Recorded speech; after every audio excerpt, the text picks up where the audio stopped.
set. Yes. Good evening.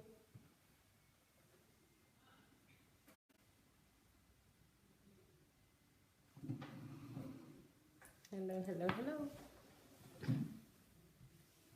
Hello, guys. How are you today? No one has joined yet. Hello, good evening. Hello, Olayemi, good evening. You're the first person today. Thank you for joining. As you're coming in, please don't forget to start sharing immediately, and also start inviting your friends and family on Facebook to join you for today's program. We are having Kingdom Fruits. It's been a little while since we had the last one, so it's a real pleasure to start again, or should I say to continue. And today we're having Kingdom Fruit with Oluwatope Seun. You've seen his name on the title, so if you want to check him out, you can do that after the program. So I would like to say welcome again and thank you for joining us. So guys, please do the honors of sharing this with others. So share, please. Hello Dupe, hello Joy, thank you for joining. Thank you Selected Star, thank you, and thanks for sharing. And so guys, you know that you can get any of Dr. Sunday's program on YouTube, Sunday Adelaja Official. And now we've also got Dr. Sunday on Telegram and also on SoundCloud. So don't forget the link and links. Yes, we will put the links up so that you can immediately register as we are on this program. It's really easy. It's like a few steps and you will be registered. You can get all Dr. Sunday's audio. You can download them absolutely free of charge. And if you prefer videos, you already know where to go. That's on YouTube, Sunday Adelaja Official. Telegram also. Yes. Both video and audio. Okay, in Telegram we have both videos and audios. So whichever one you prefer. I believe audio is data light. So if you're worried about your data, then that's the solution for you right there. So go on Telegram and SoundCloud to get Dr. Sunday's teachings. Raja, good evening. Thank you for joining. How are you today? Please, guys, share. It's really going to be an inspiring Kingdom Fruit as usual. So this is no exception. Invite as many people as possible. And please pay attention. You might find some inspiration to kickstart your own Kingdom Fruits as well. I surely have. Since this Kingdom Fruit started, I have really been encouraged. So I'm grateful for Kingdom Fruits and all the people in the past that we featured. I'm grateful to them because they really kickstart my own thoughts and inspired me to want to do something as well. So guys, go ahead and share this so as many more people can join us and be inspired. So we have Oluwatope Seun Orimoloye. He's already online, so if you want to congratulate him, please feel free to do so. Dr. Sunday is going to start reading his profile in a little bit now. Hello, Raymond. Hello, Prosperous. Good evening. Jonathan, how are you? Good evening. Thank you for joining. So, guys, please, again, share. If you go on YouTube, let me just give you a little YouTube tutorial just now. It's so short. All you need to do is type in Sunday Adelaja Official. Once you type that, you'll see a picture of Dr. Sunday wearing a blue jacket and a green suit and a green bow tie. Click on that, you get to his channel homepage, and from there, there are a host of playlists and several playlists. Kingdom Fruit is also there. Everything over 2,000 audio videos, including audios as well, are available on YouTube. Sunday Adelaja Official. Please check it out. You know, Trisaya told us a few days when she was describing the YouTube page, you will find topics on everything in life, you know, relationship, children, careers, finance, everything. So please check YouTube out, Sunday Adelaja Official. Thank you very much for watching. Please invite as many people as possible. Benga, good evening. Thank you for joining. I'm going to turn the camera in a few seconds so Dr. Sunday can get started. So without further ado, again guys, Thank you for sharing. Please share if you haven't shared. And don't forget to invite people. You know, I always tell you this. I love it when I get invitation that says so is inviting me to watch something. I really feel good when people do that. So make somebody else feel good now. And actually, it's not just making them feel good. You would actually be helping them, because I am sure that they will be inspired by what they see on this program. So let's go. Okay. Hello, everybody. Welcome again to another episode of Kingdom Fruit. Kingdom Fruit is about demonstrating what the church is supposed to be doing with believers. That the church is not supposed to be keeping people in the pews as slaves and the pastor becoming the slave master. No, the church is supposed to be equipping people, empowering people, and releasing people to the world to do the work of the ministry. But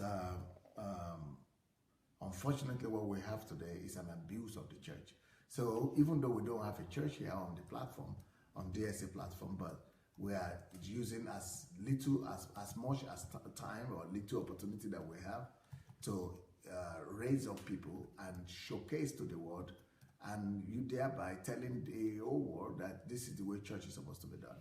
So we are using our little platform here, even though I've never met most of these people one-on-one, but even just by following me and listening to my messages, this is to prove that people's lives are changing and they have been cultivated or developed into who the person that heaven is waiting for them to become.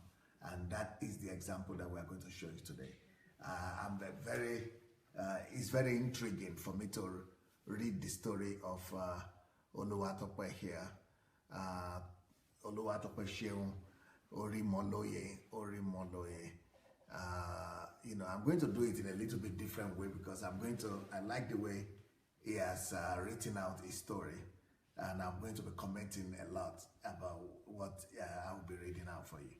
So Oluwatope said, my name is Oluwatope Orimoloye. I'm 30 years old. So he turned 30 the same month as me, only a few days before. He was born on the 10th of May, 2017. He said he was born in a Christian family, raised up to love prayer, fasting, and going to church. I had my first degree in agriculture from Olabisi Onabanjo University in Ogun State. That's my state. So Olabisi Onabanjo is actually from my village. So he's a man that I knew when I was very young, from my young age. So that's interesting to me, I'm sure that he is not from my state, I'm sure, because Orimoloye cannot be from Ijebu. It could be from my state, but not from Ijebu. I think this is from Ondo State or something, from his name. Just being a Nigerian, Ondo or Yo or something like that, but not Ogun State. But this university he went to is definitely from my village university. Olabisi Onabanjo is just the next village to my village. It's in Agboiwoye. And it's not far from my village there. So anyway, so he did his first degree there, then he did his master's in University of Ibadan, Oyo State, Nigeria. Though raised a Christian, I consciously gave my life to Christ only when I was 14 and rededicated my life to Christ as often as I could breathe, because that was the religious orientation I got. So that it was backsliding, so that it will be sure it's not lost his salvation. So how did I get to know DSA? The impact Pastor Sunday has made on my life in the last few years can never be quantified. Can never be quantified. So it says it was the year 2009, 2010 that I heard about Pastor Sunday, when I got his book titled Money Won't Make You Rich. That was a very wild title, because I couldn't conceive in my mind any alternative to money. The principles I gleaned from the book, though I didn't finish reading the book at that time before it was stolen, quickly made Pastor Sunday very desirable on my preference list. So in 2014, 2015, I got an invite to participate in Pastor Sunday's mentorship program, and believe me, it was a jackpot for me. I find Pastor Sunday so fascinating because everything he teaches is unconventional. Okay, that one is what we have to talk about. How much is that true? Well, so we have to discuss that one, because I think it's probably true if I'm to judge from my own perspective, because I'm thinking the messages I'm preaching, I just wonder why it's not the kind of messages pastors are preaching these days. And if they even preach them, it's like they kind of tell kind of different kind of story. And I think this is a question to all the people that are watching us. Is this guy right by saying he found Pastor Sunday to be, and his teachings to be unconventional? So would that be true of the people who are watching us, and would that be true of you, Mariwa? yes. Absolutely, it's true of me. And do I need to tell everyone my story again? It is absolutely unconventional for me. And maybe you guys at home, please answer this question. If I have to tell my story again, let me do that. I was pretty much like Oluwatope. I was in London, sitting down, minding my own business. And then I saw Dr. Sunday on Facebook. And from there, I actually said to myself, I'm going to give Dr. Sunday 5 minutes, because I'm very impatient and I don't really have good attention to details. I don't pay attention span, not attention to details. So I decided I'm just going to give him 5 minutes. And then from there, because of that word that Oluwatope used, unconventional, immediately I got glued to him. That 5 minutes turned to, here I am in Kyiv, Ukraine. I left my job, I left my home, everything, and I came here because, you know, there's some things that you think in your mind and you think that they're possibility, but you don't see it around you. You don't see anybody demonstrate it, and you just think that, well, maybe it's just in your head. But when that thing in your head then aligns with another human being, but even to a higher scale, so it's almost like an impossibility. So absolutely, for me, it's unconventional, and that's the reason why I'm here, because I feel those things, I want it, I can think, but I cannot put it out. And Dr. Sunday put everything out. So everything that no more sane people that are not diluted or manipulated or manipulative would think, or brainwashed would think, but they're not able to express, because when you look around you, you look everywhere, nobody else is expressing it. So he stands out. He stands out of the pack. You know, since Facebook Live, there's so many pastors, so many people that are talking. Everyone is doing pretty much the same thing, preaching and talking about certain things, but you know, you probably like 10, if you watch them for 30 minutes, you probably like 10 minutes or in total of what you've seen, if at that. But Dr. Sunday, even when it's ending, you almost say, no, I don't want it to end. Please continue, you know, let's go. So yes, for me, it's absolutely unconventional. And Oluwatope is spot on in expressing his feelings so far on how we found Dr. Sunday. So guys, let us know what you are thinking. Are you in agreement or disagreement actually with Oluwatope's account of meeting Dr. Sunday and how he felt about him and his teachings? So if you're out there, let us know. More than that, Oluwatope is actually he's actually arguing his point. He's substantiating his argument. So unless you have something to it, if not, but Oluwatope is saying that Pastor Sunday's teachings are unconventional. One, because Pastor Sunday is a pastor that teaches that his ultimate goal is to empty the church, which is totally, how unconventional is that? Yeah. A pastor saying he wants to empty the church. What do you have to say? That's actually unheard of. And you know, a lot of things as well is unheard of that you do, even when you talk about the tithe and offering and all the things. But let's stick to what Oluwatope said, which is emptying his church. Pastors recruit other people to go and recruit people to come to church, not empty the church. That concept of emptying the church is like the devil's side of things to most pastors. And, you know, we all know that the first and foremost thing as a Christian, to demonstrate that you're a Christian, is to go to church, not that a church should be empty. And pastors want to gather. Yes, and there's still people out here now, they're struggling with that. And even pastors themselves that comes to Dr. Sunday, that knows Dr. Sunday, They know Dr. Sunday's teaching, but because they're pastors, they cannot phantom the ideology or anything in their head to say don't come to church. I remember when I mentioned to people stop going to church, it was an uproar, because I felt like that was a way for me to empty all the things that I have learned, to relearn, to redevelop myself. And when I tell people just do it for a few months, they're just so afraid. It's almost like an antichrist behavior. Yeah, but when I say each time that I teach that I want to empty the church, I'm not saying people should just go to church and sit down at home and doing their own thing, or sit down at home and just be submissive to your flesh or fleshly desire. That's not what I mean. When in our church here, when I say I want to empty the pews and I want to empty the church, what I mean is that I teach all the members of the church to discover their callings, and then they must leave the four walls of the church and be busy in their various spheres of life where they are called to be engaged in. So don't let church coming or church services be an excuse why you would not go and pursue your particular calling in your own sphere of influence from Monday to Friday or to Sunday, if necessary. Even if necessary on a Sunday, you should rather put your calling above just the tradition of coming to sit down in the pews. Yes.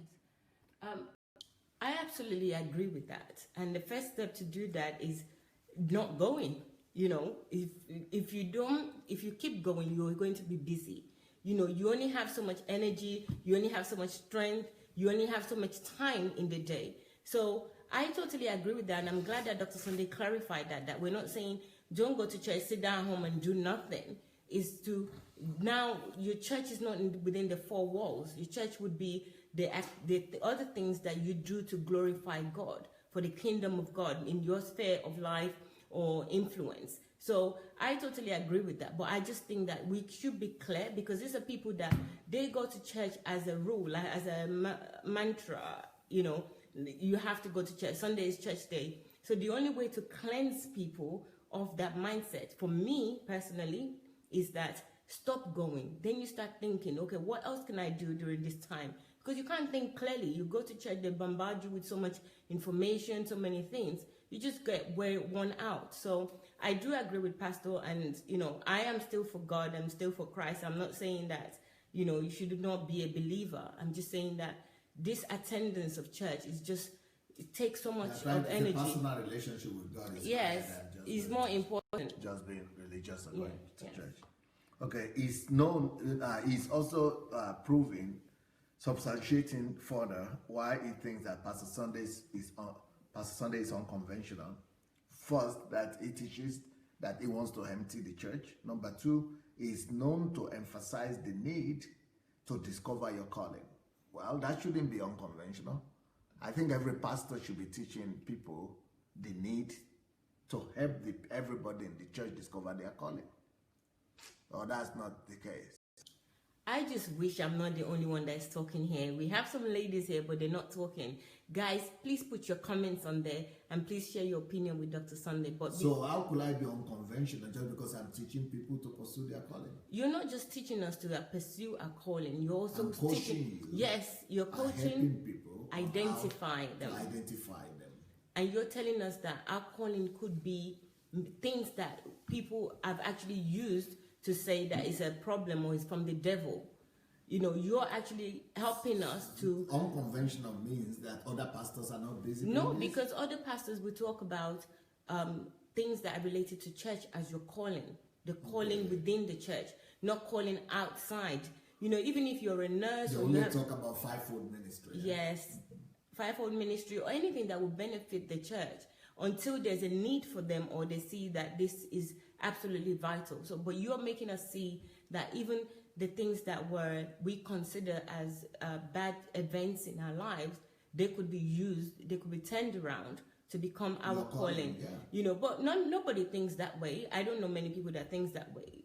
Most people just want to forget the bad things that happens to them, and most pastors will use those bad things to tell you that it was the enemy. That experience is not related to calling. So what percentage of pastors will you say does what Pastor Sunday does?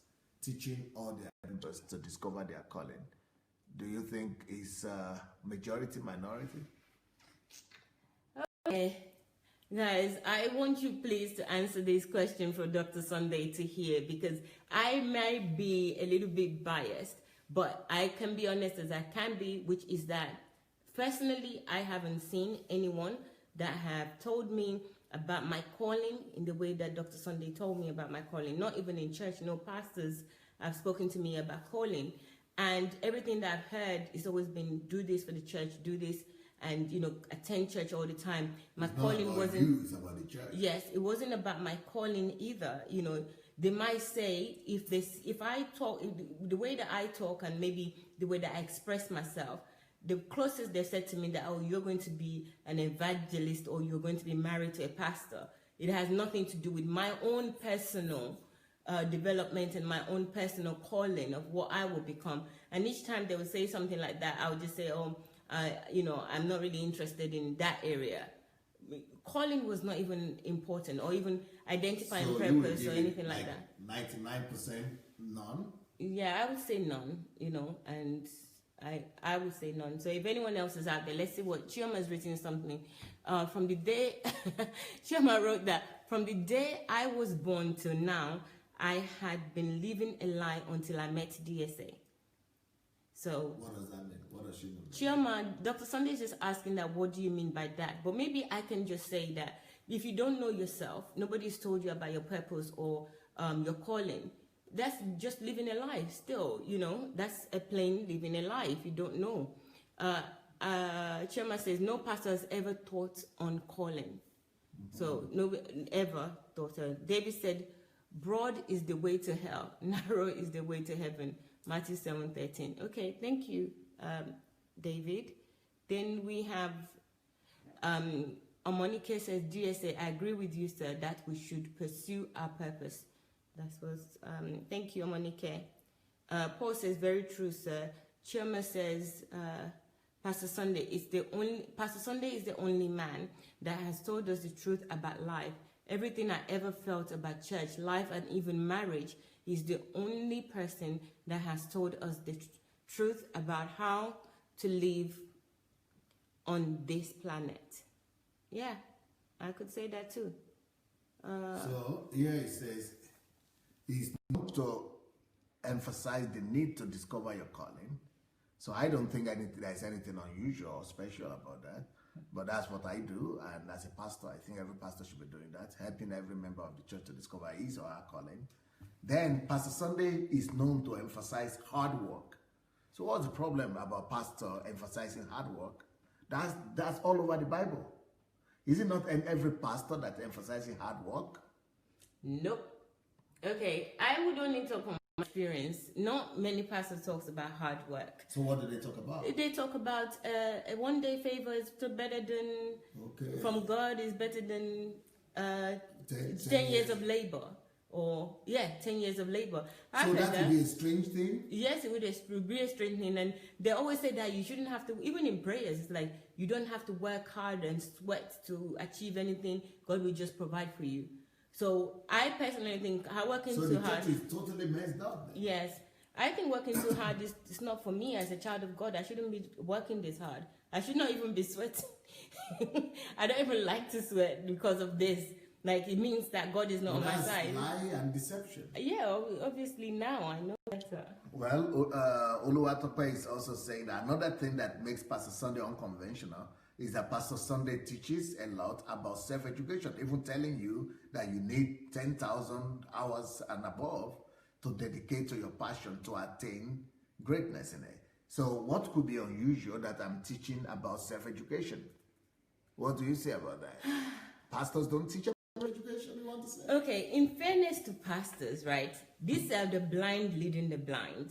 So I'm just saying this, they don't know, because I've had a good person, but he doesn't know. So I can't always say that. Or maybe they just read Christian books. Yeah, they haven't broadened. Talk about self-education in the sense of just reading Bible or Christian books. No, they don't talk about self-education like that at all. It's not even something that is they understand. It's not a vocabulary in my church setting. It's not a vocabulary. Yes, there are times that they do things like maybe there's a new person that got a business and they get that business to come and talk to people about it, what they could do to improve themselves. But it's again, it's in the church setting and introducing that person. But to talk to you, that's not. No, it's not. I'm just trying to give them a slack here. So, okay, then he says Pastor Sunday is unconventional because Pastor Sunday teaches on practices of solitude. What is unusual that I'm teaching about solitude, even though I myself will confess I've never seen any pastor or any church where they teach that members should practice solitude. Okay, Pastor. All right, for me, I have never practiced solitude. The only person that... teaching about churches. No, the only person I had solitude from is you. There was a time that I had something similar when somebody was saying that it was about you, actually the person was talking about, that you go away from your friends, from your family, and you stay somewhere for 2 weeks. But it was not explained to me. It was just, you constantly teach us solitude and speak about solitude, to talk about relationship with God, getting in touch with God, focusing on God, and then using that time to build and create something. When you come out of it, you create. No, I haven't had that. And even now, it's very hard for me to do and, put it into context. So pastors and churches don't practice this? No, churches don't practice it. I think there are things that we do, such as, every year you go to a prayer, like Prayer Mountain or somewhere, with everyone goes away together. But that's usually, it seems like a holiday. You bring children, you bring all sorts of... Yeah, like a retreat. I mean, that's not solitude, because we all come together still and do exactly what we would have done at home in the church. We do it in just... Or like a picnic. Yes, but 3 nights. Okay, we go for. Another thing this guy is saying here, Oluwatope says, what makes Pastor Sunday unconventional? Okay, he started by talking about emptying the church, the pews, that's unconventional. It's teaching these people to know and identify their calling is unconventional. Teaching people that hard work is a prerequisite for success, not blessing, is unconventional. Self-education, that it teaches on self-education, that people self-development for believers, that is also unconventional. And then he says practicing of solitude that Pastor Sunday teaches is also unconventional. Then he talks also about the fact that Pastor Sunday also teaches that the goal is to make every individual a personality.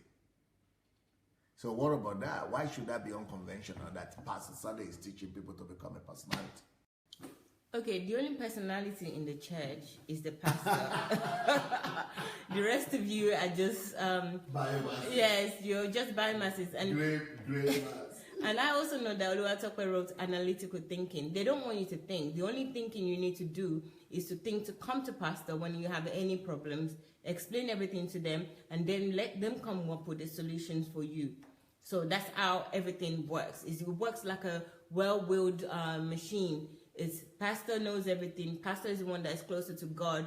Pastor is the one that have understanding of things that is deeper than you. And you go to him, you have him on speed dial, you tell him when everything is happening. So relationship with God, solitude, becoming a personality. What do you want to become a personality for? You've got your ticket to heaven.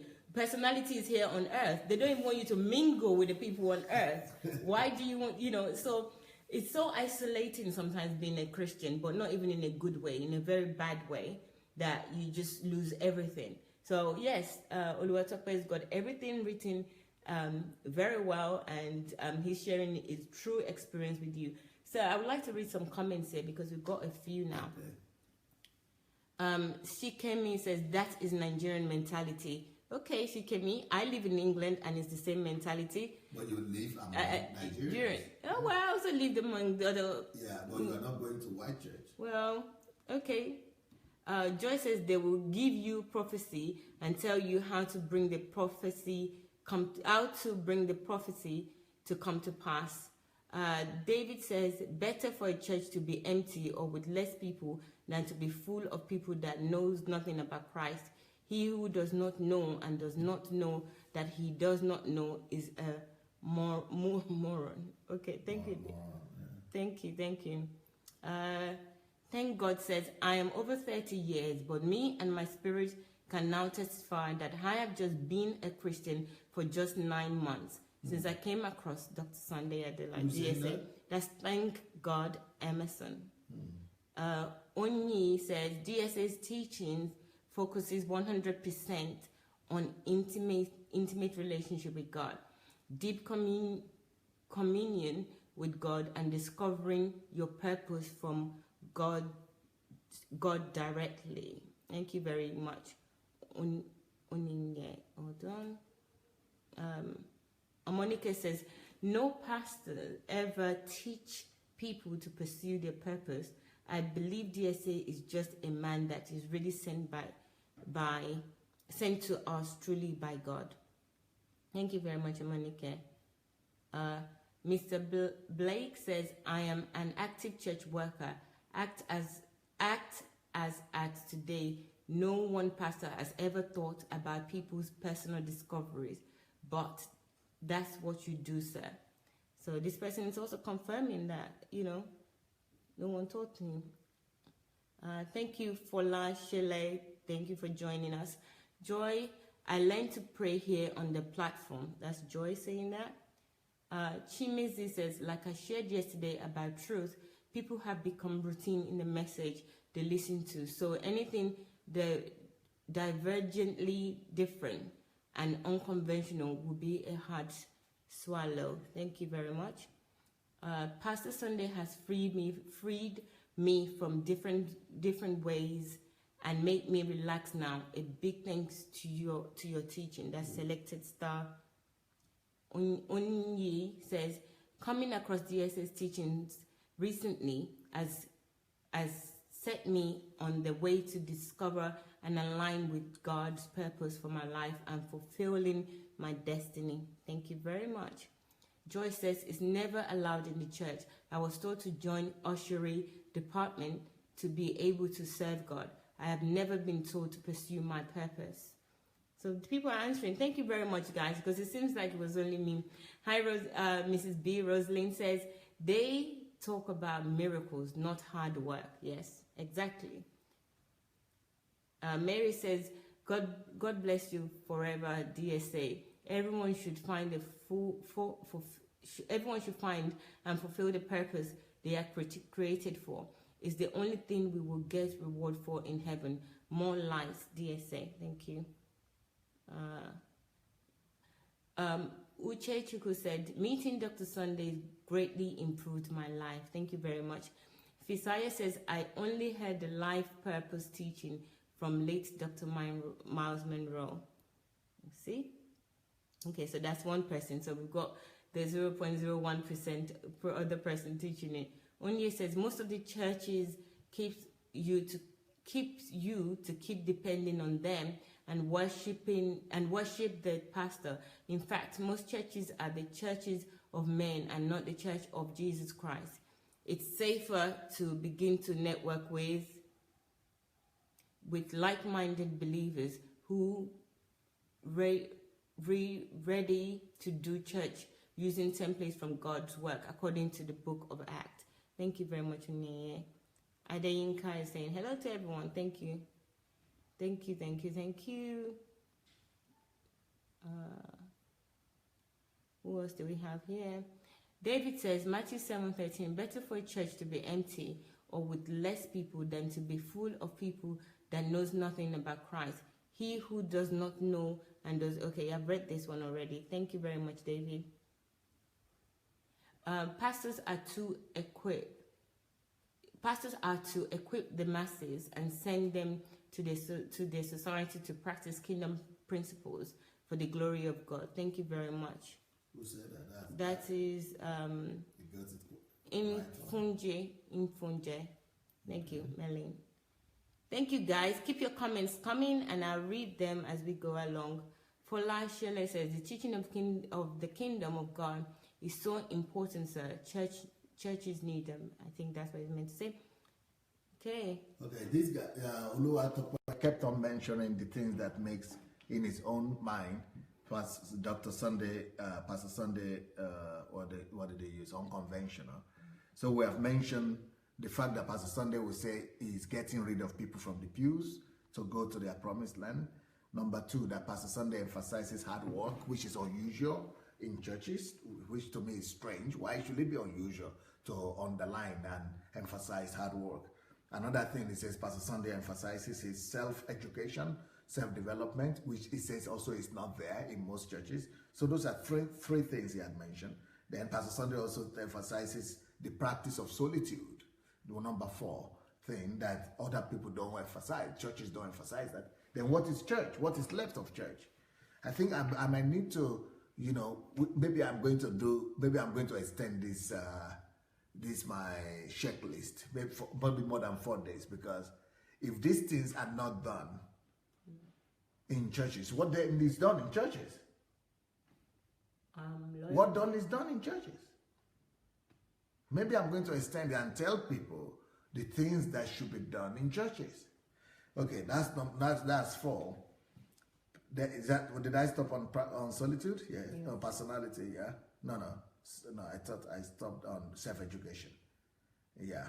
Then solitude is number 5 thing that I emphasize, and Pastor Sunday emphasizes, and he says it makes him unconventional that I emphasize solitude. So it means other churches don't emphasize solitude. So there are 5. Number 6 thing they mentioned here is that Pastor Sunday teaches people to become personalities. So pastors don't teach people to become personalities. Why do people go to church then? That's number 6. Number 7, which we have not spoken about, that Pastor Sunday teaches to maintain and keep routine and to put yourself in the prison of your own calling. Lock yourself up in your own routine, the routine that will take you to your destiny, that will take you to your calling. So that's not been taught in churches? No. And I just quickly want to go back to the solitude. If you have solitude, it means you won't come to church. Yeah. When everything that they've been teaching us is to come to church. So solitude is out of the question. So let's all agree that they're not going to teach us that. So the second one is the routine. If you have a routine that is other than coming to church, participating in everything that they do. So your routine is your time to church? Yes, because that's you're backsliding or backsliding, because any other routine apart from come to church on Sunday, midweek service, any other special programs that they're doing, that's a routine. You don't have your own personal routine, because that means everybody would have different things that they're doing, and that's not what the church wants. The church really is a cult, because we now to control your life. Yes, it's a cult to control your life, but in a very subtle way, and they mention the church the way it is now, not the way it should be, right? It's a cult the way it is now. Yes, but the church I recognize. Not the way God wants it to be, but that's just the way it has become. Yeah. Okay, that was number 7 or number 8 I mentioned? Number 7. Number 7. So number 7 was routine, right? Number 8, this guy is detailed. He wrote all these things. Number 8 thing that Pastor Sunday emphasized. In fact, if Oluwatope is there and you are listening to me now, I would like him to make a list of the things that Pastor Sunday emphasizes and teaches, because it says etc. here. It means he didn't finish the list. I want him to make all the list and send me to me as against what the churches do. So what is it that they don't do in churches today that you have discovered that Pastor Sunday does, and thanks to that you are here? So will you send that later to me to this week? Okay. So the 8th thing he mentioned is that we say what makes Pastor Sunday unconventional, by your word. So another thing that makes Pastor Sunday unconventional, that it teaches on analytical thinking. Why should that make me unconventional? It means the pastors don't teach their people to do critical analytical thinking. No. Everything that happens to you and every thinking that you have to do have to be from the Holy Spirit. Analytical thinking is you being in your own mind as far as they taught us. And, obviously, if also they teach us about analytical thinking, it means that we're going to question them. And many of us don't question them. And they don't even allow or give opportunity for you to question them. So analytical thinking is definitely out of the question. It's actually something that you shouldn't do as a Christian. It's not accepted. No, it's not acceptable at all. Okay. The next thing it says that makes Pastor Sunday unconventional, that Pastor Sunday, teaches analytical thinking. Why most pastors don't do that. Then Pastor Sunday teaches to love your enemies. This to me really sounds very strange. How could we be a Christian organization, churches, and you say, I'm teaching to love your enemies? That is strange.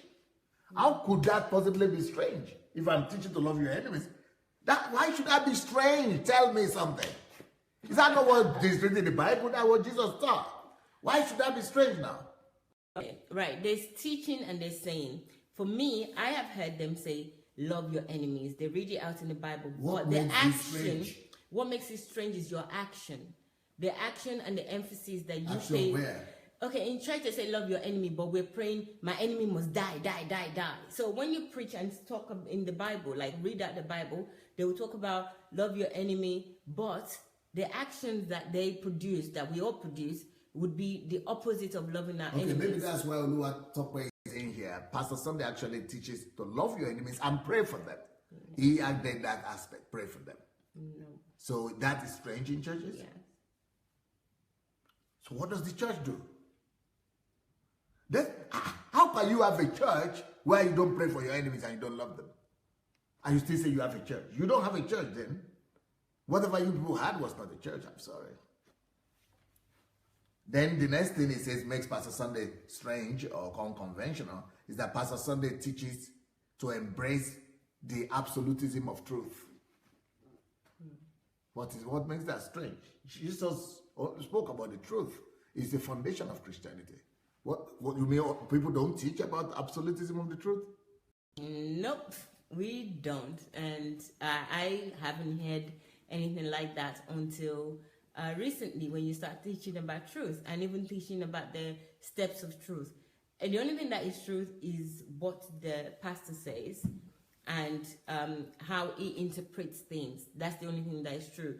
I even remember when we have like real issues in the church where they're talking, the pastor end up being the one that concludes everything, and whatever he says, even if everybody has a point, is the truth. Nothing else is the truth, and we don't really verify it or find out.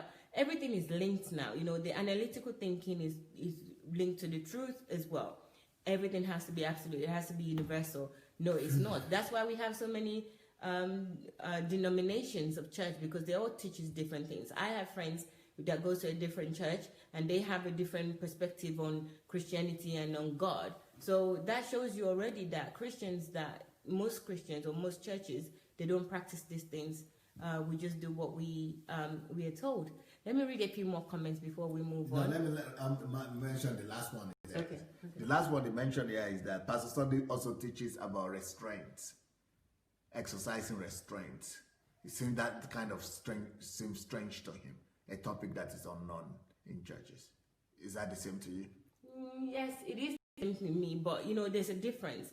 I've been taught restraint, but it's only sexual restraint that I've been taught. So if you're single, don't have sex. And no, he's talking about restraint in general. Yes, exactly. The general one, no, I haven't been taught that. Everything has to be, just don't think. I mean, all these things, again, I'm just going to say that they're linked. So I'm just kind of now realigning myself to God and getting to know God. Everything that Oluwatope has written is absolutely true. So I just want to hear what other people are saying, because I just don't want to keep saying they don't. Oluwatope himself has written, "All right, sir, I'm privileged to belong to a living church though, with sound pastors. Only that there's something everyone doesn't do well enough. It's all, if at all, it's done." So he's saying that they don't do it well or they don't do it at all. Alia says, prayer, okay. Alias, we're praying for you.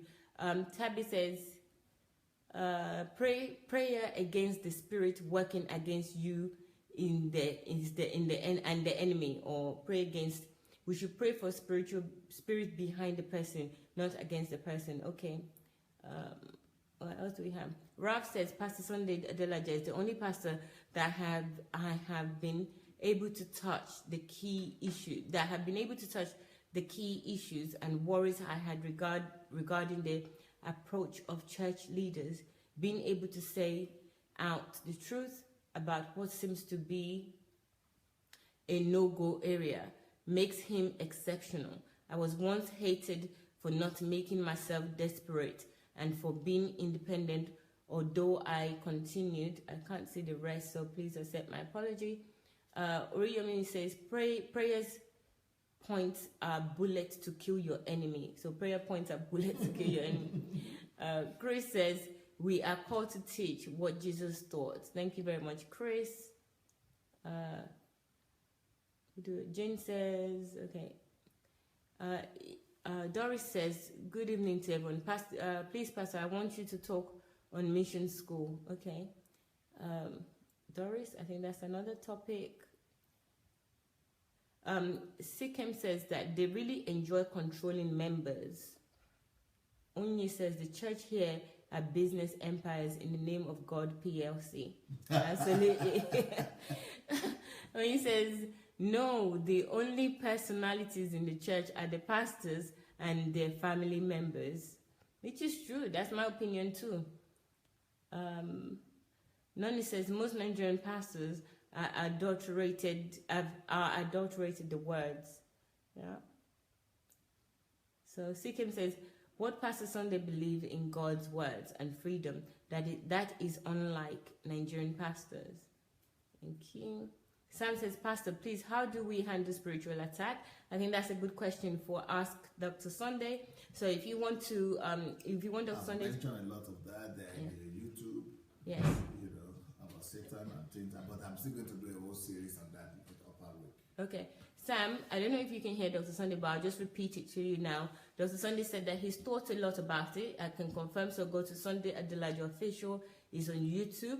Or in the upper week, so not next week, the one after, is going to talk about spiritual attack and so on and so forth. So you can wait until then if you can go back to all the videos that he's taught about spiritual attack. So I hope that has helped. We also have Paula Shelley said, the teaching of the kingdom of God is so important to us. Church needs it. Hello from Canada. Curtis says, religion has frozen over people into nothingness over the years. Curtis again says, the church will continue only if they're the churches will continue only if they're creating values for their congregations. Thank you. Fola Shelley says, Pastor Sunday's teachings make me stand even in the midst of trouble. Thank God for that. Yes, you should. David says, better for a church. Okay, we've read that already. So, let me see if there's anything else. I am super excited about your teachings. That's Nena by saying that. David says, DS's teachings are really deep and meant for the wise only. I think Christ was born in a manger for a reason, but people don't think that deep anymore. Yes. Fola Shelley says, Pastor must know how to make church members champion. Yes. Thank you, Pierre. No church now in, okay. Thank God says something. No, let me see if there's something before that. Thank God. Hold on. Thank God says, Osa says, nice Pastor Sunday for meeting you online. You not only changing my family for good. May God bless you. You've changed my family for good. Thank you. Thank God says, no church now in the headquarters of church now is the headquarters of all liar. All words of prophecy are lies, and GOs and bishops are bestowed lies and use it to manipulate members. I mean, mostly African churches. Thank you for your contribution, everyone. Thank you. Thank God. So should we move on now? Yeah, because this guy is reading some very exciting stuff here. That is Oluwatope. He actually, apart from the things that he illuminated as making Pastor Sunday unconventional, he actually went and said, now, this is how Pastor Sunday busted my theology and revamped my thinking. So these things, he said those things that he found unconventional, but now he's talking about things that really blew up his theology, right? Busted his theology and revamped his thinking. So in what area? He gave concrete analysis. So the guy is analytical. I like this kind of thinking. He says, number one, how Pastor Sunday bust my theology. Number one, growing up, I had been taught and I assumed that all I needed to succeed was to have absolute faith in God. Is that a familiar thing? Yeah. That if you believe in God, God will just bless you and help you, you'll be successful? Yes. That way, is that you? Is that because that's one thing he mentioned here? Yes, and everything is linked to faith. Even when you pray for some things and it doesn't happen, is that you don't have enough faith. So you start to doubt yourself and your relationship with God. So faith is the most important thing. So faith. once you believe in God, you'll be successful. Yes, and anything. And if you have faith. Yes, and if anything doesn't happen the way that you want or the way that you've prayed for with the pastor, they always link it back again to the faith that your faith was not good enough. Your faith wasn't there. So all you are striving for every day is to have this faith. Thank you for affirming that. Because what he's saying now that's what he believed too. But not faith in himself, but faith in God. Yes. Okay, then he said, I had thought that everything in life was at the discretion of God. Yeah. These just like believing in fatalism, believing in destiny, like the Yorubas would believe. So Christianity brought Yoruba belief system, ananism, into Christianity by believing in destiny, that everything is decided by God, by discretion of God. But guess what? Pastor he was busted. Guess what? Pastor Sunday teaches that. So these are the other points that we needed to emphasize, that that we need to teach the church, because he's saying Pastor Sunday teaches that when it comes to reigning in life and on earth, you need more faith in yourself than in God. But when it comes to making heaven, you need more faith in God than in yourself. That's a whole lot right there. What do you say about that? Well, I think some people would have known already. I had a big issue with that because, when you first said that, when I first heard busting your own theology. Yes, it was. How can it be more faith in myself? Who am I to have faith in myself? I'm supposed to have faith in God. What am I doing? So everybody have faith in themselves. And even now... So not just you then, it means most Christians, like African Christians. Yes. And even now, when I'm talking to friends and family that I used to mingle with and be with now, and I talk that because now I believe in the faith in myself, they just say, you're crazy. What's wrong with you? What's happened to you? And, I'm trying to explain it to them, but they're not accepting it. They just think that there's something wrong with me. So sometimes I so you can understand this guy. I totally do, and you know how I was arguing with you with that as well. Okay, then it goes on. That was his number one shock. So he's enlisting his shocks with Pastor Sunday, that you don't just wait on God and believe in God, and one day God will make you successful. You need to believe in yourself and pursue it.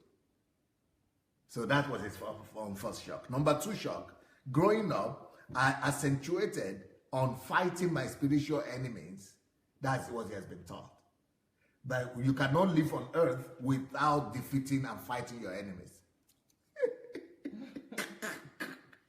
So he was growing up thinking he needed to fight his spiritual enemies and break all the curses.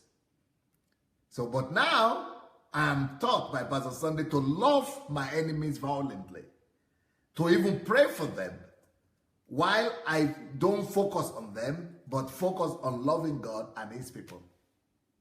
Yeah. What will you say about that? Why should that be a shock to him? Well, that's a shock to me as well, because I mean, that you don't care for, worry about enemies. No, I don't worry about enemies anymore. But the worst thing is that we're cursing enemies that we don't even know, on things that we don't even know about that is happening to us. That's what we are made to believe. And those enemies are also have friends and family and people that we know. So you're just creating you not to trust anybody other than trust your pastor and trust your church and trust yourself. I've even been in a church where the pastor is saying that even if it's my mother that is doing something, she should die.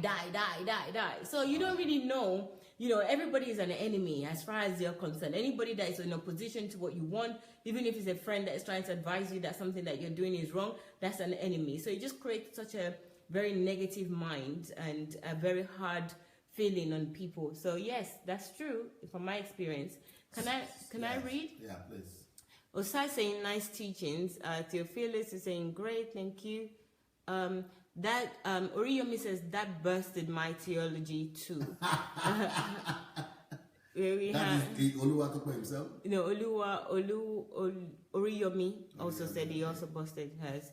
Truth Hurts, Pastor Sunday, that's from far. What? Truth Hurts. The Truth Hurts. Okay. Okay, thank you. Sam says, thank you, DSA. Okay. Chimezi says, sorry, can you address the issue of a pastor being called and the wife being associated pastor or number two? Who's called the pastor or the wife? That's a different it's a different matter, but yeah, we can do that on Saturday and ask Dr. Sunday. So you can put your question. You can go to sundayadelajablog.com and ask. You can put your questions there, and Dr. Sunday will be able to answer it. Church must teach because Jesus teach. Okay, thank you. All right, I think I've read those ones. So let's go back. Okay. Yeah. So that was his number. Was that his number two? Yes. Yeah, number two thing that burst his theology was that we have to love your enemies and pray for them. Number three, the disclosure by Pastor Sunday that keeping just 5 priorities of life was what was needed. Just 5 priorities, and don't bother yourself about critics because they are not part of your life focus. You don't focus on them. You don't bother about them because they are not in your number 5. In your 5 items. He said this is transforming and transformational because I had never heard it taught that way before in my life. That just focus on your life priorities, not more than 5 stuff, and just live your life and don't bother about anything else. What do you think about that?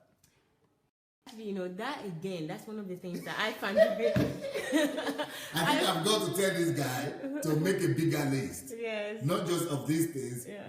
So Oluwatope, if you are there, make a bigger list. I need 2 lists from you now. The list of the uniqueness of Pastor Sunday or unconventional, and then what bursts theology of a normal Christian like you, your theology, and other. Yes, I find that very, very challenging to keep 5 things and focus on it. I mean, the 5 alone, you have to. It doesn't have to be 5. It could be 2. It could be 2. It could be 1, and that one alone. I think that you need to identify your purpose, identify who you are, and all that first. But what really shocked me the most is just don't focus on anything else. Yeah. Just focus on that. Yeah. Forget about enemies. Forget about anything. I mean, I forget about enemies. I have to be reborn to forget about enemies because everything that I've been told is about enemies. Enemies, be careful with this, be careful with that. Yes. So my purpose and what I'm here for on earth is not at the forefront of my mind. Even if I drop a glass sometimes, then I used to think, oh, the enemies have come again. Even though it's my clumsiness, even if I don't know, even if I try to catch a bus, it's like, oh, lose money. Yes.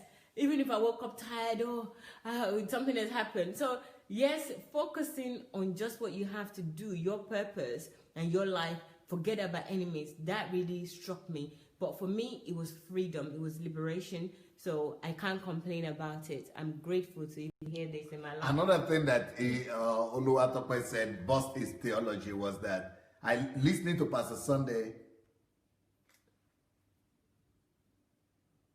about wealth creation. He said, I had listened over the years to so many preachers who were always teaching about wealth in terms of the coming wealth transfer. That all the pastors that he had listened to were always talking about waiting for money to be transferred to them. So how God was going to give us the riches of the Gentiles and put us in houses we didn't build. Yeah. Can you believe it? I never heard that one before. That I heard about wealth transfer, but I didn't know that houses you didn't build to.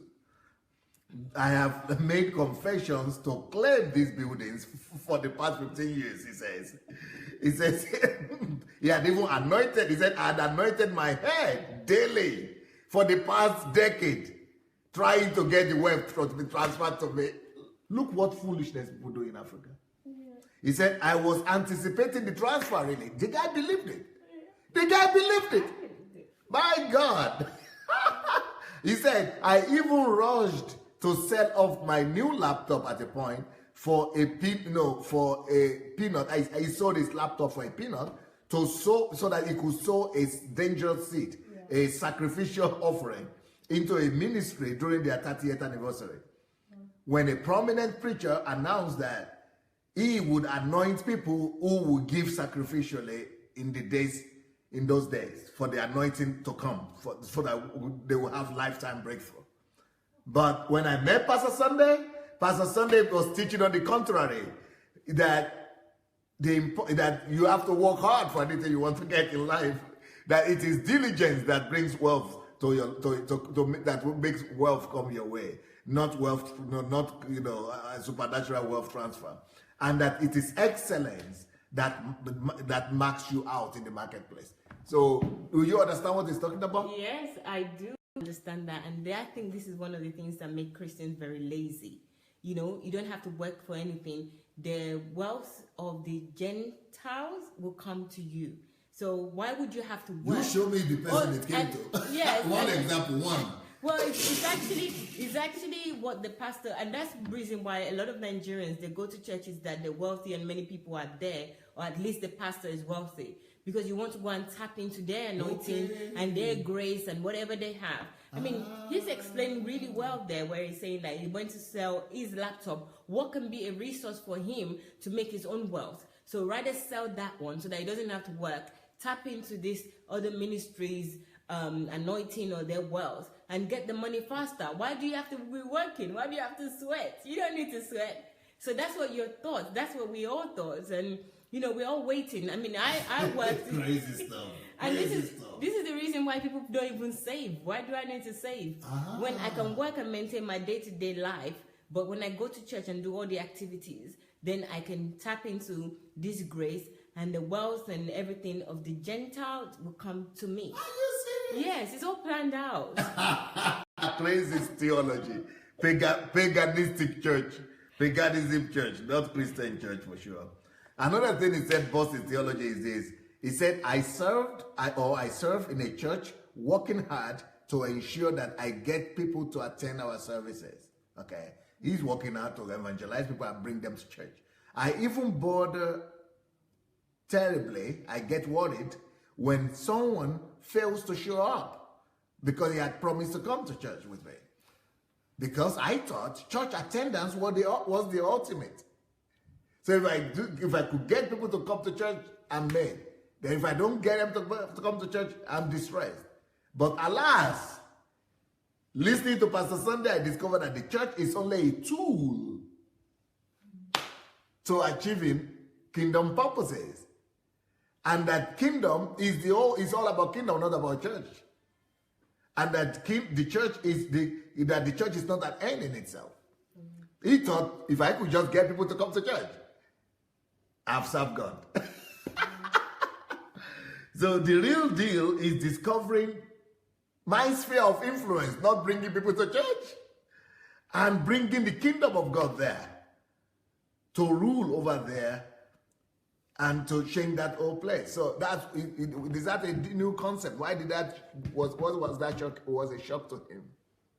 Oh, that is a big shock, because even because we've already discussed this, that if you're not helped to identify your purpose or why you're on earth here, the only purpose we're told is to believe in God and also to bring people to church.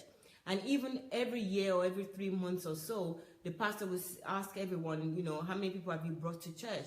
How many people have been converted to believers? And if you can't put anybody in, it doesn't matter what you've achieved in your life, even if you did well in school, you passed your exam, you're a very good person outside, if you don't have anyone that you brought to Christ, well, you're really a failure. You didn't do anything. So this matter of church is such a big deal, to the extent that even when you're sick and you can't go to church, they'll even tell you that you should come to church, because where are you going to find healing? Staying at home? Of course I will find healing in staying at home, because God is with me, and if I believe God is with me anywhere I am, I just need to rest.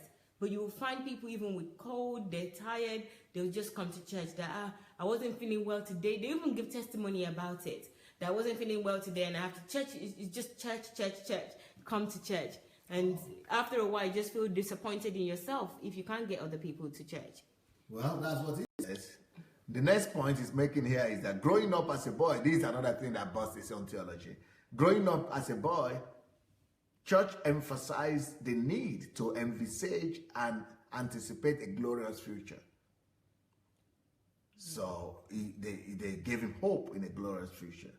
In fact, so many prophesied stardom to him that he was going to become a star, that I started envisioning a time that will come when I don't necessarily need to apply myself the best way I could, since it's been prophesied that I'm going to be a star boy. But Pastor Sunday's perspective changed the whole thing.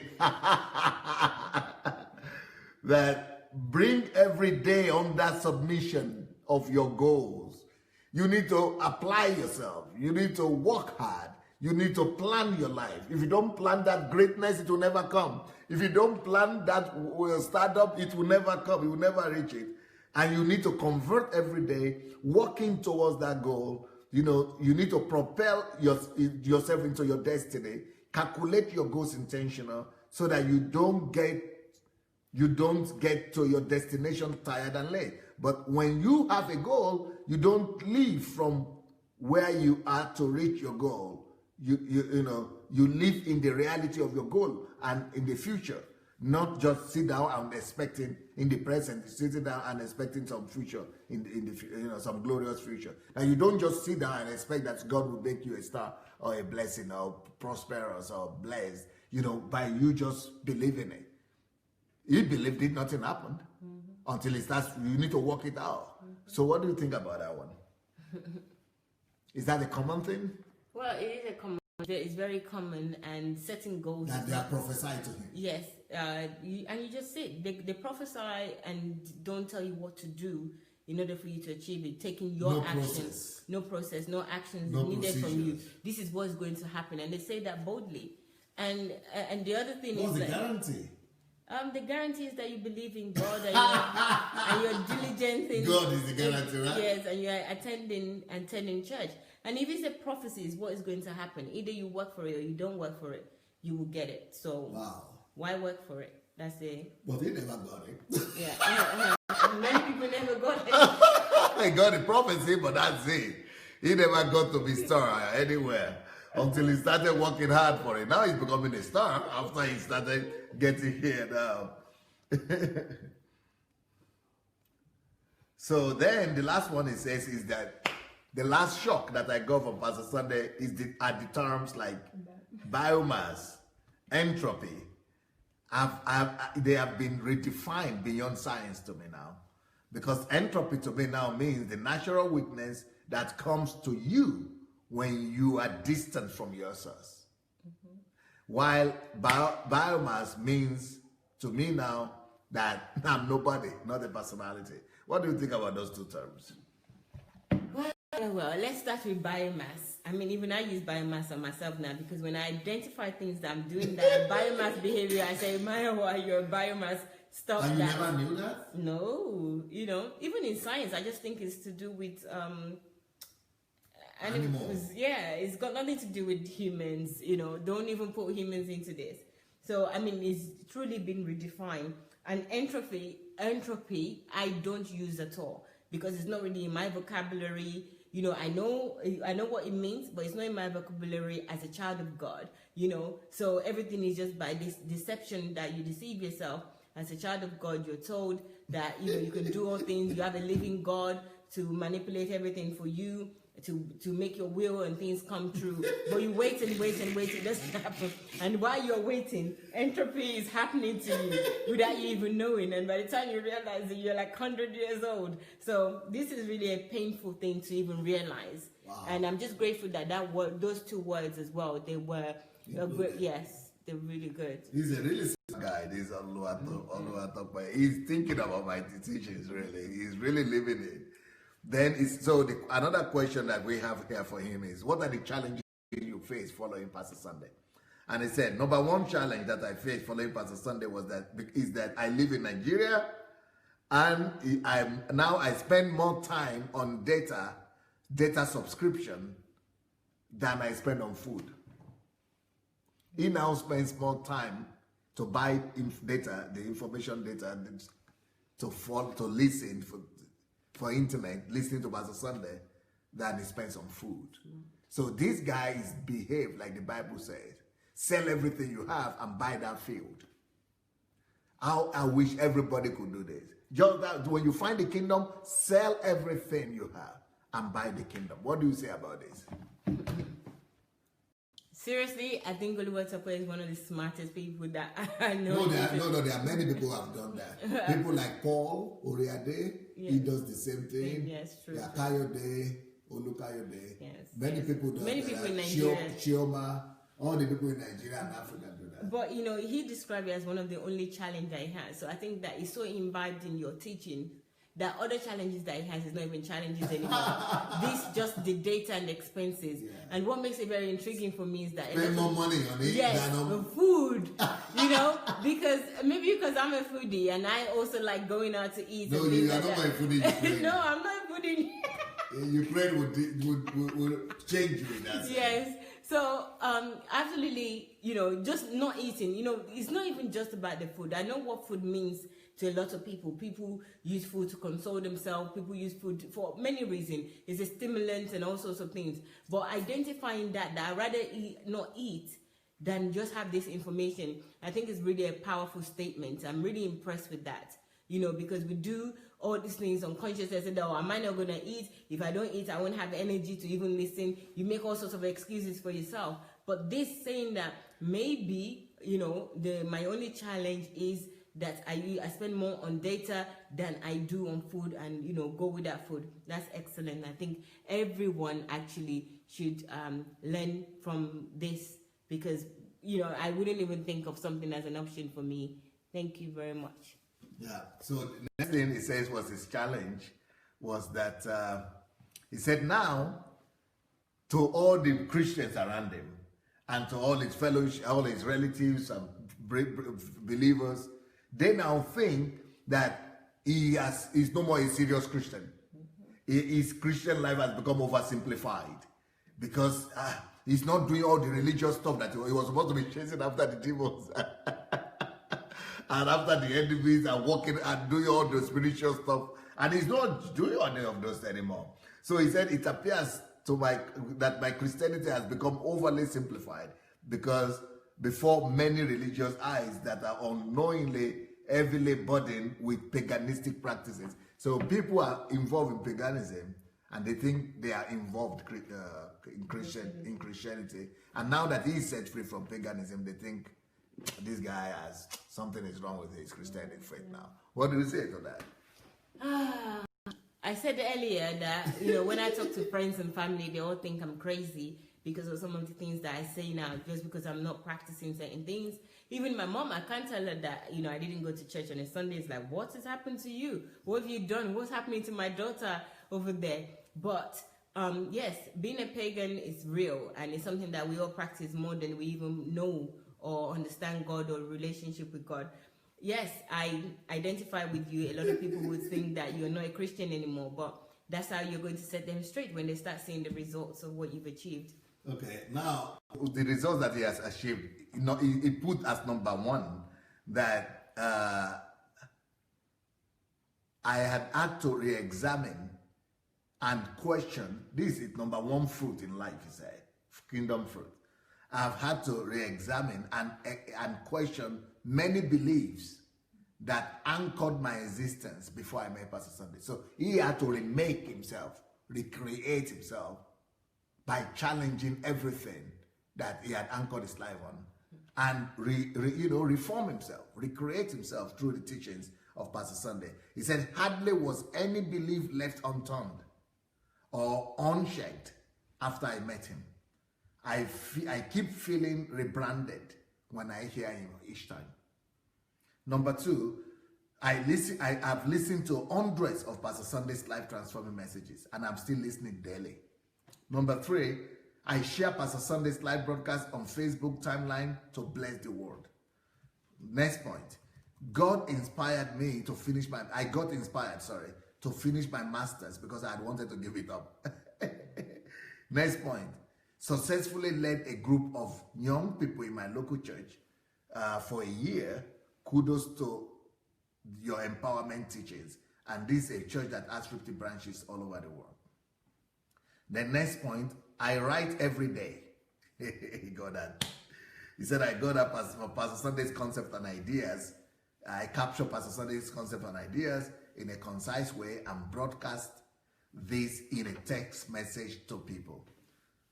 Sometimes I share from my inspiration or whatever circumstances has taught me. The next point, I read every day. I had technically stopped reading after my education master's degree, but he went back to it because he got to know the importance of self-education. Next point, I buy a book every week, minimum one book. I have some of the most popular titles from Pastor Sunday. I have 15 titles from Pastor Sunday. Next one, I have freely given out few of Pastor Sunday's books with testimonies of how those books have blessed people. And he said, I still have 3 copies of Who I Am, and I want to give it to fellowship leaders in universities in Nigeria. Next point, I once assisted Mrs. Shioma in selling books, and I'm still willing to help her further. Next point, I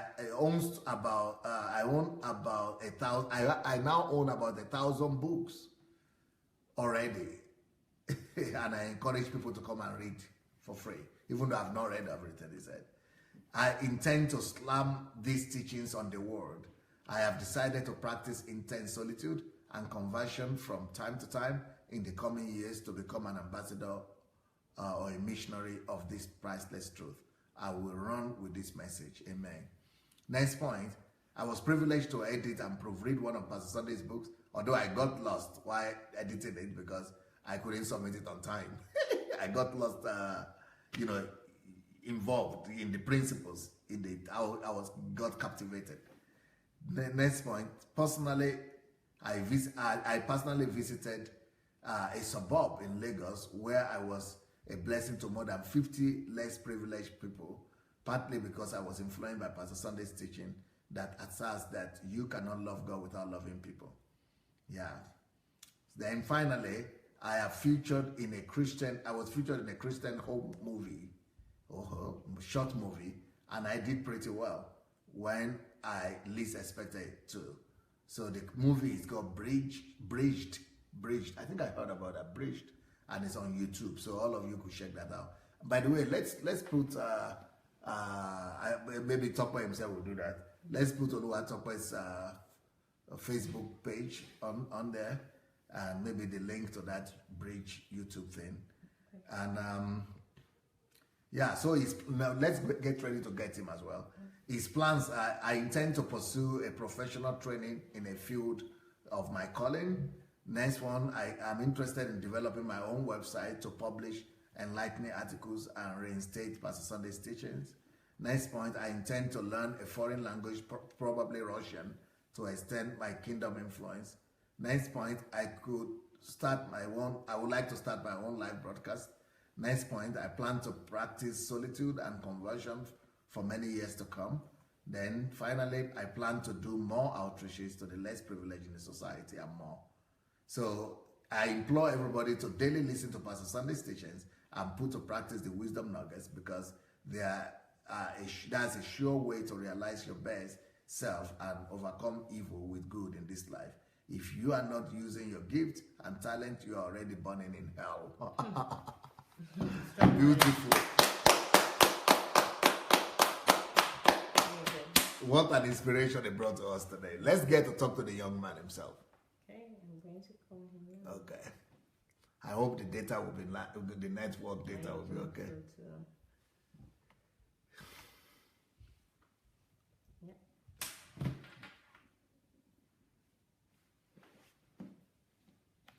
Hello?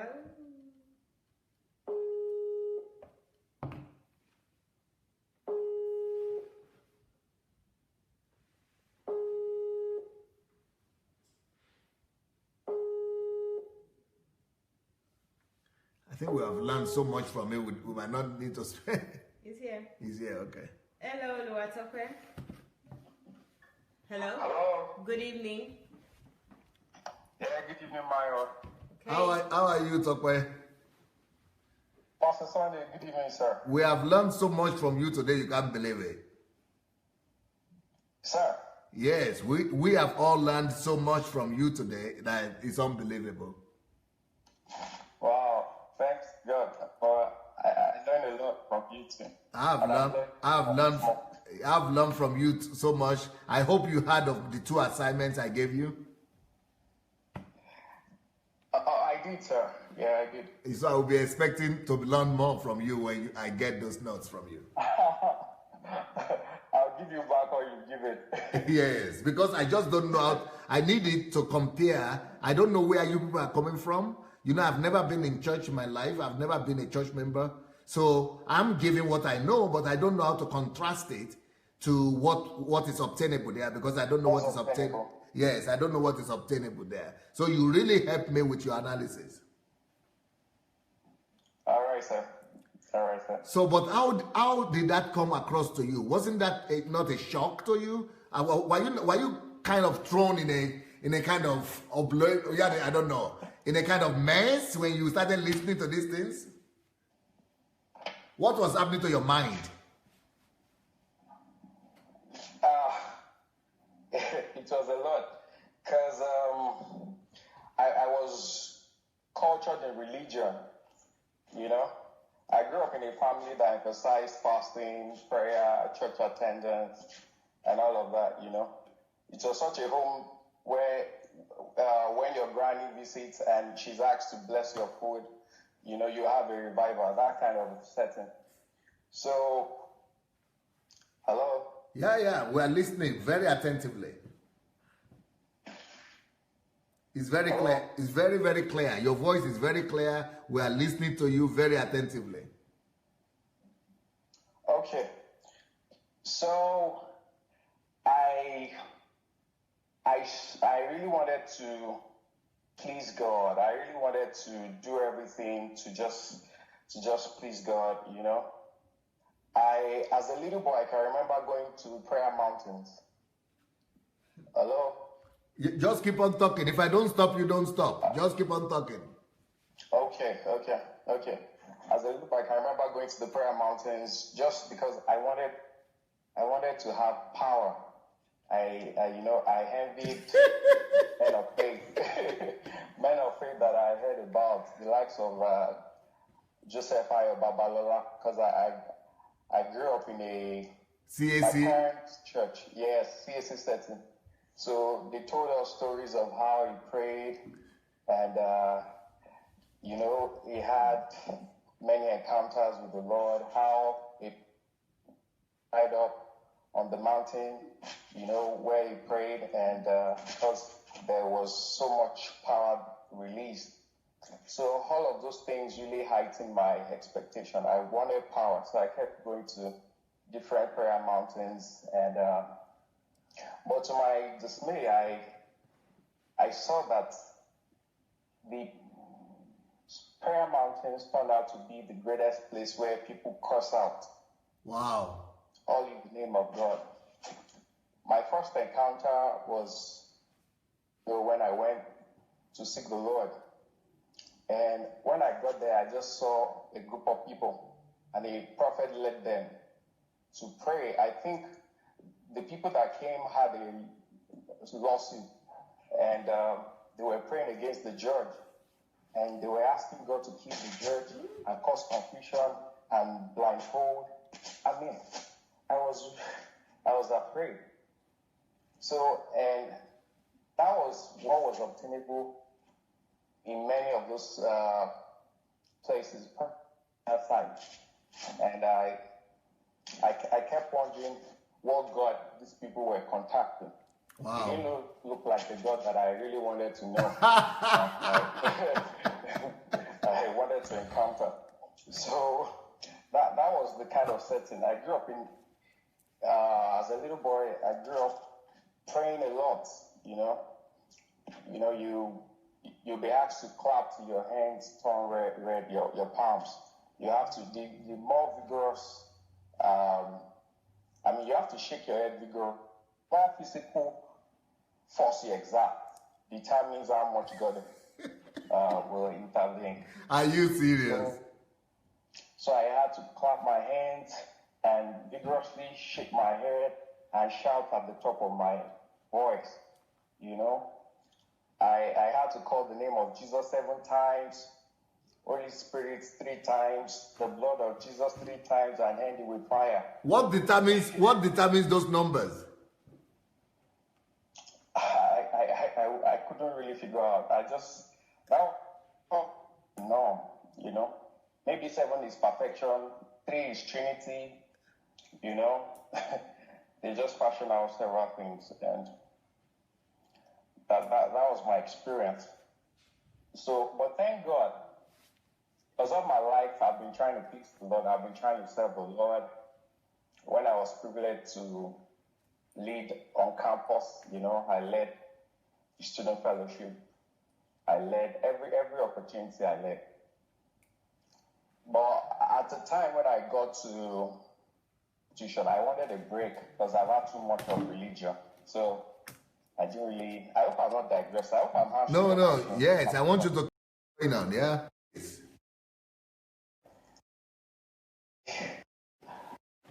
I wanted a break because I've had too much of church, too much of prayer. So when I got to campus, I just wanted a break. But somehow this Christian brother wouldn't just let me rest. Every time when I'm on the basketball court, he comes to invite me for fellowship and all of that. And it was such a thing in my ass. Sorry I said that. Yeah. Okay. So hello? Yeah, go ahead. All right. So I had an encounter with the Lord. You know, I was baptized in the Holy Ghost and I started speaking in tongues, you know, and that was a very great turning point in my life. And I witnessed to people. That doesn't mean I was highly infallible, you know, but I relied on the strength and the grace of God. So continued to grow. And I became very meticulous. I wanted to know the truth. So at every opportunity, I had to compare to see what looks like the truth and what falsehood was.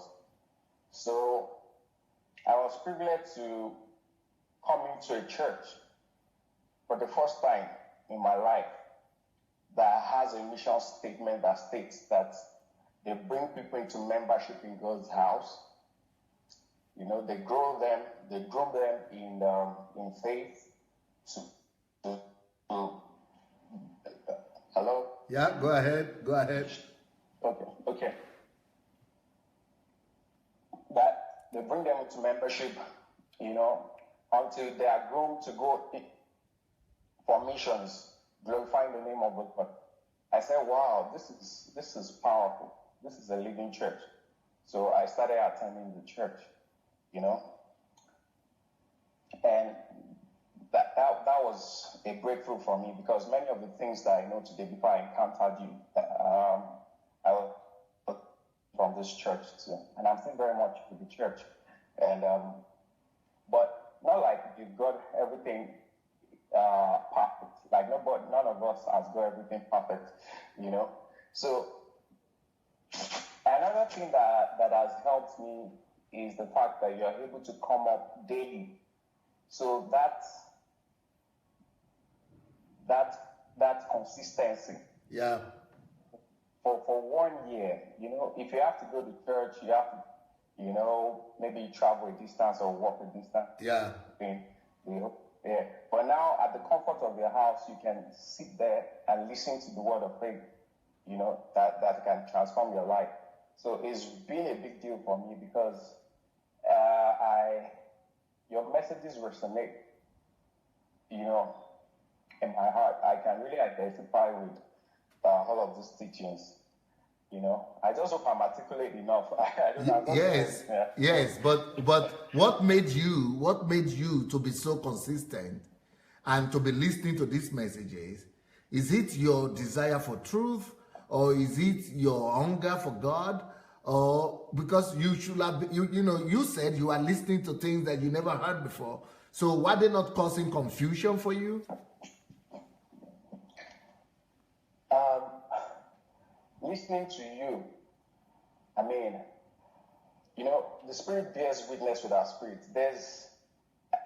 it's not something I can put into words, but I listen to your heart when you speak. The word of God transcends my experiences.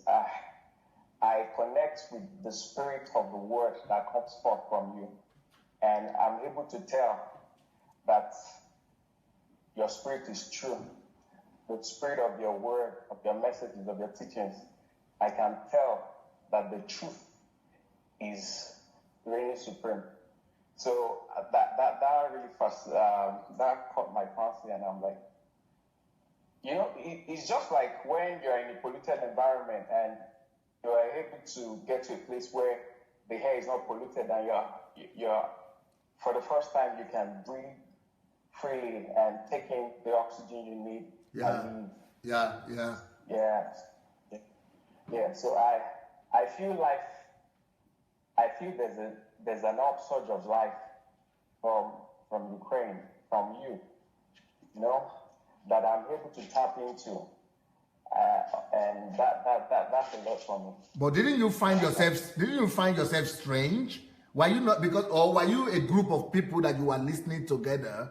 Or did you find other people around you that were doing the same thing, making the same sacrifice? Or you are the only one? And it's like you are living in a different world and the whole of Nigeria around you was still the same. Didn't you feel anything like that? Yeah, I'm high on your messages.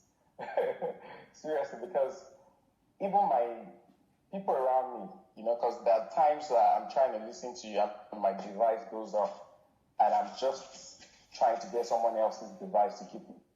I'm trying to try the generator if there's no power supply. I'm just doing everything to get it. So that alone has, giving people a perception that this guy is high or something. And they're really trying to figure out what it is, that there is something changing about this guy. And I've become very uncomfortable going to some churches. For instance, a neighbor invited me to a church. And when I got to the church, the guy opened to the book of Psalms 136. And he read that for his mercies endure forever. He that killed Pharaoh, he that killed, he was just... So he said, God's mercy, God in his mercy will kill your enemies. And, he was able to get his congregation to start killing enemies and fighting everybody and all of that. So my spirit was against that kind of assembly. And I was the only one that wasn't praying. I was, honestly, to my dismay, I was laughing. I sat down and I started laughing. Yeah, because of the ignorance. Hello? Yes, because, it's very funny at the ignorance. Yes, and people believe things so much. That's the problem, People are engrossed in darkness. And they don't know it. And that is a big deal. So when you are doing all these things, because I just wonder what is happening to people who are looking at you, looking for generator, looking for a device, looking for data, not doing what everybody is doing. Don't you see, you know what you are doing, but other people, don't they think that you are mad? Yeah, exactly. But when you've been mad for a while, they just take it as a norm. Like, this guy's been mad for a while, and it's okay. But and nobody wants. And nobody was around you to say, okay, let me listen to what you are listening to. What is this? That's the thing. Nobody, it's quite expensive streaming live messages from this part of the world. A lot of people are not ready to make such a huge sacrifice, especially when they've not really taken time to know who this man is. Yeah. So how do your friends look at you now? What do they call you? Well, I really don't keep many friends. I practice solitude. But the few friends that know me, they follow you. Yeah, they get to quite maybe not live broadcast, but they can always go back to it, because I tell people, you know. Is it a is it a good thing now that we started doing this audio MP3 with cloud sound or SoundCloud and the Telegram? Are the links there? We want to we'll put the links now so that anybody who lives in Africa and cannot afford the large data subscription, we are going to give you the the Telegram MP3 link and the SoundCloud. So would that be better? Would that help? Yeah, that would be awesome. That would be awesome, sir. That would be awesome. That would be a huge blessing. And I heard that people could actually be putting this all over WhatsApp. That is easier to put on WhatsApp when it's audio than when it's video. Yeah, yes, that's correct. Because even for me, I started sharing your messages, and not exactly word for word sometimes, you know. But I try to. I've typed it twice. Have I heard? You know, at first I was sending it to random people, but in the couple of days, in the past days, I've conscientiously sent it to 60 contacts on my phone, and I used WhatsApp. Is it WhatsApp application? Yeah, WhatsApp, and that's very useful. So a lot of things can be shared on WhatsApp a lot more better than any other social media platforms. And it's easier. Yes, go ahead. Yes, let me listen. So audio is easier then? Yes, audio is easier, but you know, there are a lot of illustrations you make too that is best one gets to watch. But, well, the audio, they can get a good percentage of the message, but the best is getting the video. But one can cut the video into pieces, into smaller pieces. I didn't hear that, sir. Is it possible to cut the videos into smaller pieces? Well, that's not my field. I'm not a technologist, but I believe that's possible. Okay. Look, yes. Orimoloye, are you familiar with Benga Orimoloye in England?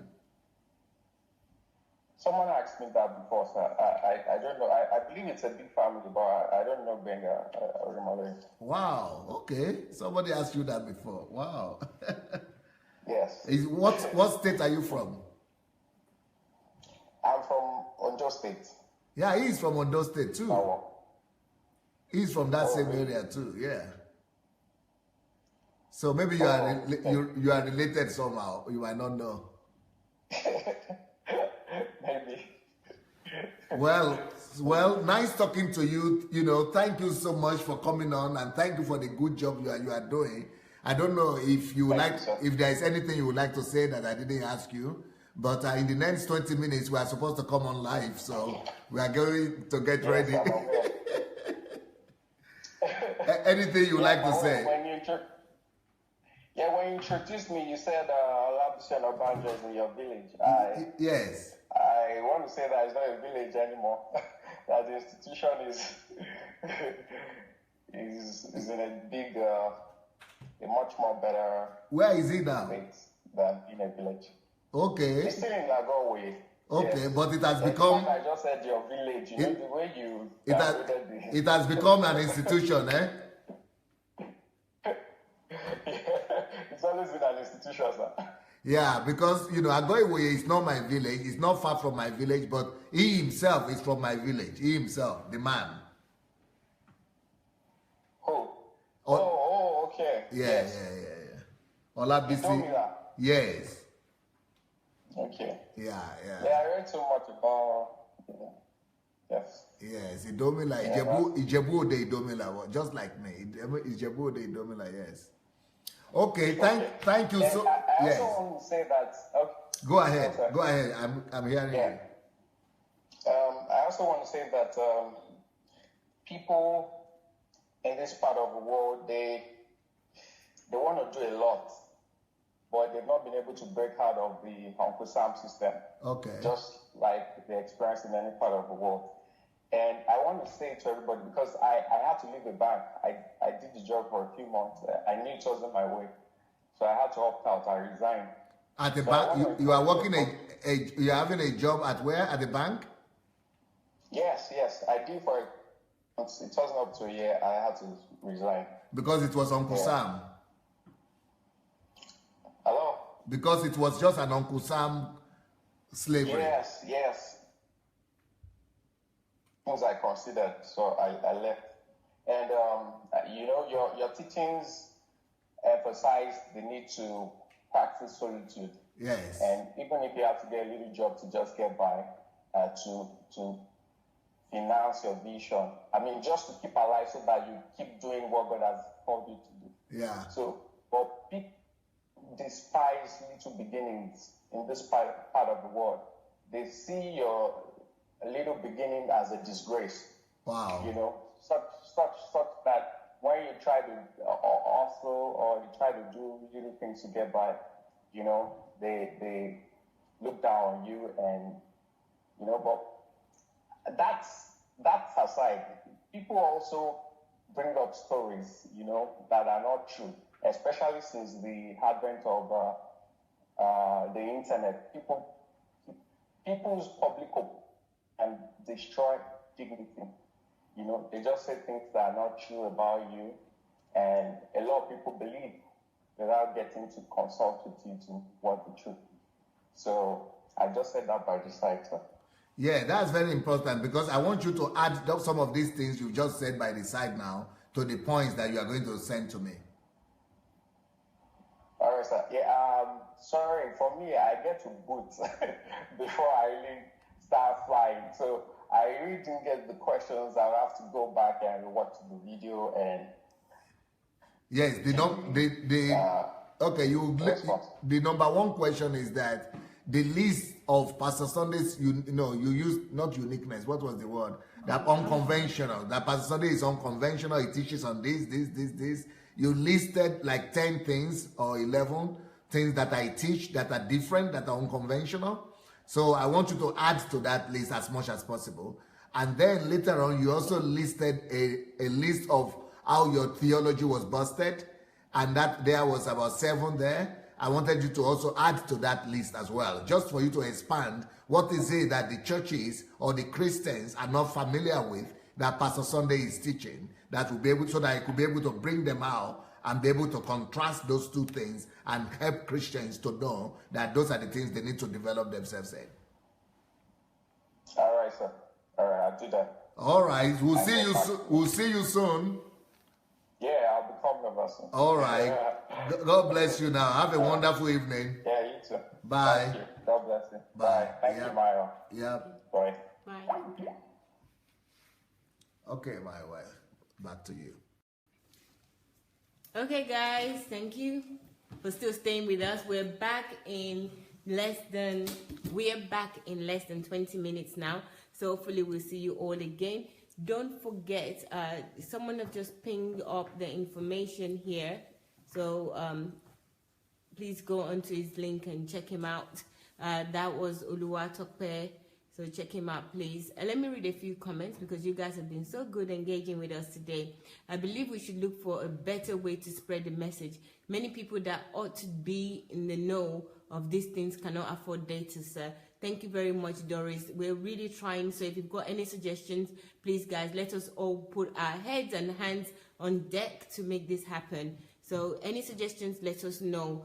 Arik says, if anyone is not matured enough in the spirit, then they will not be able to digest the teachings. Yes, we understand that. Thank you very much, Arik, for pointing that out. That's good. Oriyomi says, wow. Or else?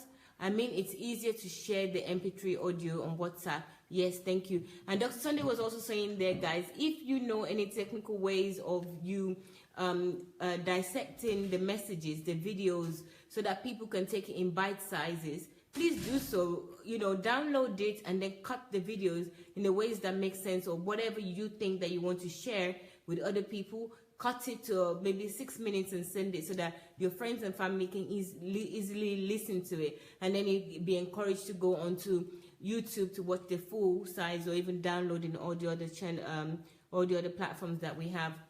And Bishop says, I personally believe these messages are for everyone who is born again and love God. Some teachings might be hard to take at first, but it's much better than mixture of lies that builds up weak Christians. Thank you very much, Bishop. That's absolutely true. Hope says you're already, okay, you're probably talking to somebody else as well. So you can get the audio from SoundCloud, and you can also get on Telegram. So please go on both to get the easily accessible format, which is in audios. Monica says, yes, it's easier shared on WhatsApp. Thank you very much. Uriyomi says, I'm not looking for church right now. I'm just saying to my children, because they're showing, I say children are showing concern. I had to tell them that I'm looking, not to confuse them. I understand, but they will understand the truth. Let the truth be your guide, so you can tell them what's happening. I can't hear. Okay, sorry about that, Doris. You can watch this again; it will be clearer. Okay. Meat for the mature. So I read this last one. Doris says, Pastor Sunday Adelaja's message are not for babes, but matured in the Lord.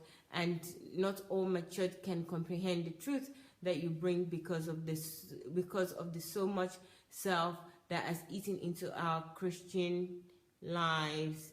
Thank you very much, Doris. Guys, I'm sorry that I couldn't read everybody's comment, but I'm sure Dr. Sunday is going to read everything. So not to worry. Please, guys, feel free to share this to as many people as possible. And also, Dr. Sunday has already given permission. If you want to cut this down and send it in any format, please do so and promote this to as many people that needs to understand this information and get these teachings. We will see you again in 15 minutes. Dr. Sunday will continue on the checklist. Please join us. We'll see you. Take care. Bye.